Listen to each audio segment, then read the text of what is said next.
Trend 4, customers rule all. Your sales process is worthless. The buyer's journey is what matters. And look, this is a reversal for me. I talked about sales processes for 17 years. But nowadays, your sales process doesn't matter. What matters is the buyer's journey, how the buyer moves from point A to point B in making a purchase, and how we salespeople can help them navigate it. So let's give some myths about today's empowered customers. Buyers do all of their research on the internet now. They don't need salespeople.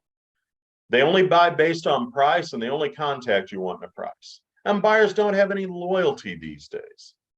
Okay, those are myths, but again, every myth, just like all the other myths we've talked about, every myth has a little bit of truth baked into it. So let's talk about those empowered customers. Buyers do all of their research on the internet. Well, there's some truth to that. Studies show that 57% of the buying process is completed before they reach out to a rep. There's two implications to that.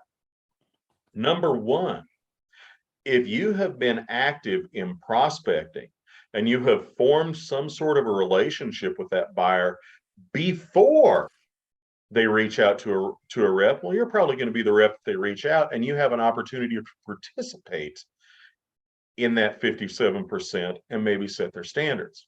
Even so, that leaves a lot on the table. That leaves 43% of their buying process yet to be completed. Get good at that 43%. That 43% includes probing questions that do deep dives into their real needs, their source of dissatisfaction with status quo.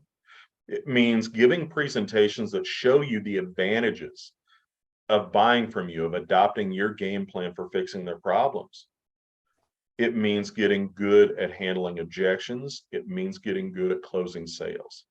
Get really, really good at those skills, and of course, get good at the other skills too. And you can win even with empowered buyers that know they're. This is the thing. Buyers have always been in charge, but a lot of times they didn't know they were in charge. Nowadays they do. Did you know that there are websites out there that teach buyers how to spot a lot of the old sales tactics that salespeople would use? You know, junk like the upfront contract, you know, or the firing Horus, or a lot of these old sales techniques that unfortunately are still being taught. There are websites out there that teach buyers how to spot these and combat them. And they tell them, don't trust salespeople who do this. We have to work with their momentum. Well, buyers only buy on price. Well, if you don't give them other reasons to buy, yeah, price is going to be paramount.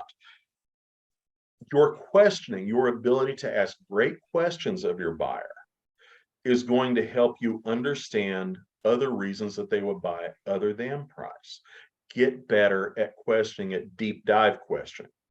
Finally, buyers have no loyalty. Well, again, remember, younger people have a lot of loyalty to individuals, but not necessarily to companies.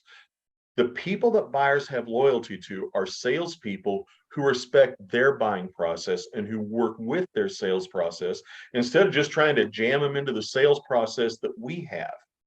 If you work with the buyer, respect their knowledge, respect their intellect, respect their acumen, and respect where they're at in their buying process, and just navigate them through it, you can build a lot of loyalty, because I'm going to be honest with you, most salespeople aren't going to do this. Be the salesperson that does. If you are an owner or manager of a company, scan the QR code for your free sales strategy review.